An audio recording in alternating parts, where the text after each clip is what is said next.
Also consider family, and I have like 5 bird baths, and I'm always feeding them, taking care of them, and talking with them, and I play the flute for them and so forth in the yard. I mean, we're real connected. They know me and love me, and it's a sacred reciprocity, our connection that we have. But this piece speaks to, rather than building separation and being in the consciousness of separation, really breaking down those barriers. And when we build a long enough table and we spread out enough food for everyone, then all the birds, even the ones that would be competitive naturally in nature, can come to eat at that table. And so you'll see the black-capped chickadee with the cardinal, the cardinals can be a little bit aggressive with the robin, and they're all on the wire together, just happy as larks, right there on the wire together, communing. So this piece really does speak to, let's build a bigger table and maybe take on the consciousness of consume less and share more. I mean, I think we've forgotten that little old, I think it was an old hippie saying, right? Consume less, share more. There were probably people wearing t-shirts with that, right? But let's think about that. And we really do. It's like take, and we're told that consuming is the way to be. And really, that's the skin that I'm talking about shedding. Is that getting out of that consumer consciousness and being in a place of maybe growing a little bit of your own food and starting to reconnect to the old ways of our ancestors. Of course, I'd be amiss if I didn't talk about the bee nation and how much of our food they pollinate. It's various sources say between 70 and 90% is what the bees do for us in our food. This is a $577 million crop is what they do per year for us just in the United States. So the bees are ever working for us. So I encourage you, talk to your neighborhood associations about green lawns. We have 40 million acres of green grass in this country that has absolutely no purpose. It's irrigated and it has no purpose. And the weeds are medicinal. We call them weeds, but they're actually, most of them are medicine plants, and they have purpose. And the bees need them, and all the other pollinators that make our food. So again, let's return to that sacred reciprocity that's so important right now. We can all make a difference, and I believe that everyone here can make a different choice and start to awaken a little bit to that sacred reciprocity. Okay. So the other few pieces are, the hummingbird is really about opening the heart. So I'm here to open your hearts. So hopefully you're feeling a little bit of this, that you can choose differently and be a little bit more connected. We're going to lose 50%. We're set to lose 50% of our land-based animals and possibly all large mammals in our lifetime in this century. So again, the bear speaks to the disappearance of the large mammals. And the bear's mad. The bear's heated up and mad. So, there's little blurbs about each piece, and I encourage you to take the time to read the paintings. They are meant to be read and connected with in that way. And of course, behind me, we have Tree Book. This is art installation that I actually created in Indiana. I did a lot of non-traditional books that hang on the wall, books that are in casings, and this is my largest book. And I'm known for my talking trees, and so this is sort of the mother of all of those talking tree paintings. This is an interactive sculpture. It sits on a steel base. It's a sandblasted cherry tree that I actually pulled out of the forest with my friend that builds log cabins. We sort of collaborated on this piece. He's a woodworking master. And the hardest part of Tree Book was finding 5 saplings that actually that were straight enough to sit within this diameter, this little tiny diameter. So I think we spent a total of 9 hours hiking through the forest saying, oh, does that look straight enough? And, of course, always offering and thanking the earth for taking that sapling. We have a tradition of offering tobacco, which is considered ancestors, and thanking the earth for what is given. And so what you see on Tree Book is this starts again with that internal compass of self and ripples out into what we take as consumers and what we take for granted. The tree nation, which builds our houses and heats our wood and cooks our food. The sacred water life, just a simple glass of water. And I wonder how many take the time to actually think about the water, and when you're using the water all day, every day, how you're responding to that water. We are water, so you know how we talk to ourselves. Does anyone know Dr. Emoto's work? Okay, so Dr. Emoto, you actually change the molecular structure of what you say to the water.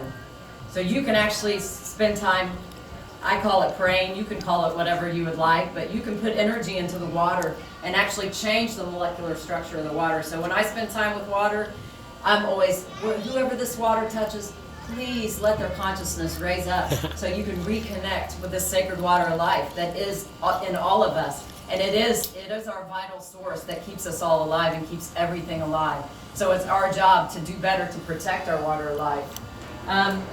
As you move through Tree Book, you see other things like fishing and playtime and things that we take for granted in life. It becomes more global as you move through. We have the deep oceans and the sacred sea. It becomes more global. In this part of the illustration, there's a little saw, and this says heal. And so it's our responsibility now to help heal and help undo some of the things that are happening with our Mother Earth. And then on the back, it returns to self. And it's a metaphor of a mustard seed. And planting your seeds and what you're doing to plant your seeds in your daily lives really does affect what's happening with our sacred Mother Earth. And this is you. This is your mother. And this is the children's mother. And unfortunately, they're saying between 5 and 12 years is the amount of time that we have. And you think about how quickly that goes by, just like that.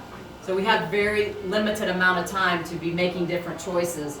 Business as usual model is no longer working. And the science proves it. And I hope that my talk today and Tree Book and the other work inspires you to do better in your life as consumers and know your neighbors and reconnect in the old ways, return to localized economy and growing your own food.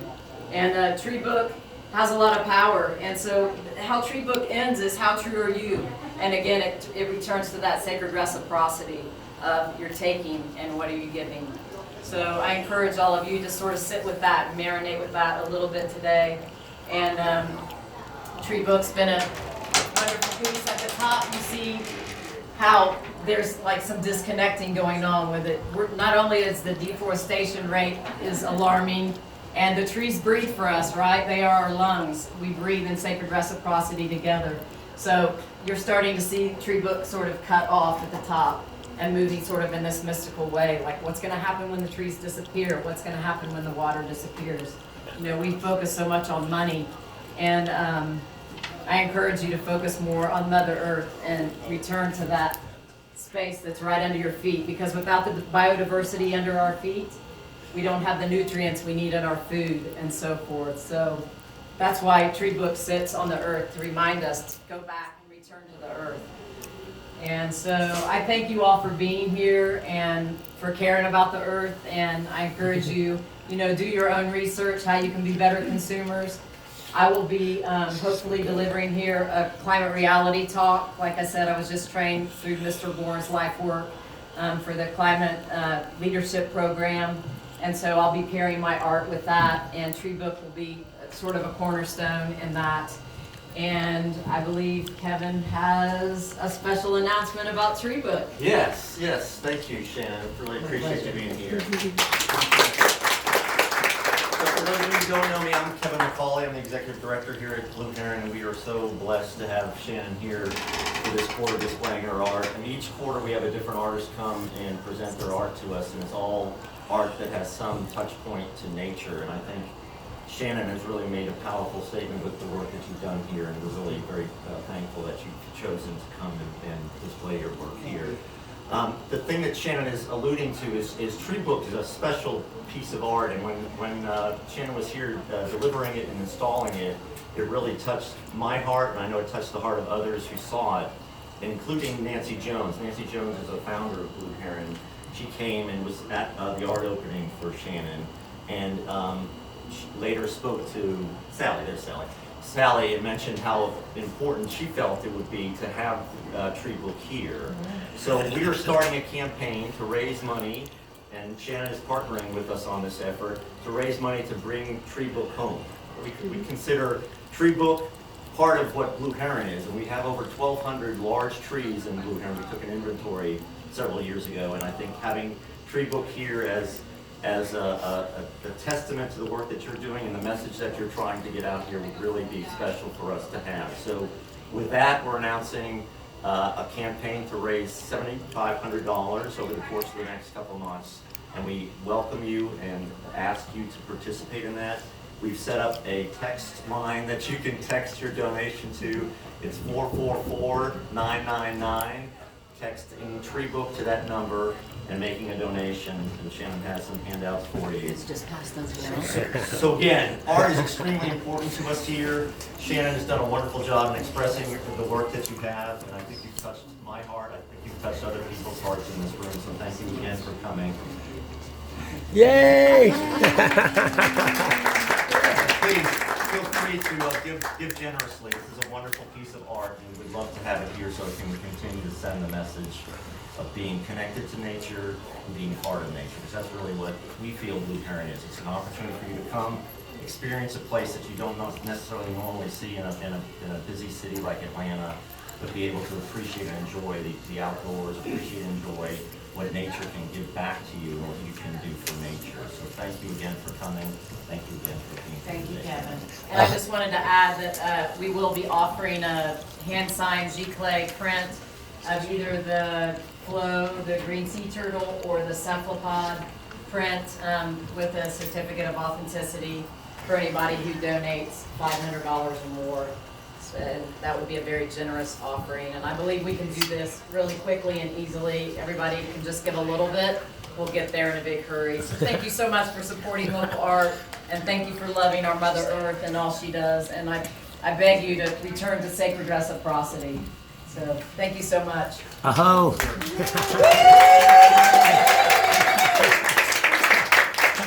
are going to be having an artist reception for those who are members of Blue Heron. I welcome you to come into the boardroom, which is just to my left. And the artists will be there to have a chance to speak to you before they go off on their tour, which is, is it 12 o'clock? 12:30. 12:30, 12:30. So please join us for the walkway